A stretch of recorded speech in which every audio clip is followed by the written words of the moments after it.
దొంగ దొంగ అని పలికినట్టుగా ఉన్నది.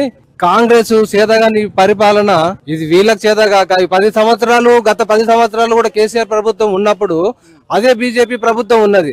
ఆ రోజు రాని కొరత, ఆ రోజు ఇయర్ ఇబ్బంది ఈ రోజు ఎందుకు వస్తున్నది? ఆ రోజు ఇప్పుడు కేసీఆర్ రైతు బంధు ఇచ్చిండు. ప్రతి సంవత్సరం తొలకరి చినుకు పడగానే జూన్ లో రైతు బంధు వేసేది.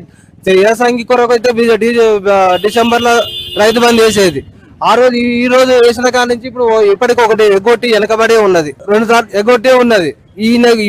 దీని అంతటికి కారణం రేవంత్ రెడ్డి ఏదో నర్సరీ స్కూల్ చదివే పిల్లలకి డిగ్రీ కూర్చోబెట్టినట్టు వీడి వయసుకు ఆయన పదవి చేసినందుకు ఆ ముఖ్యమంత్రి పదవి అది తగదు.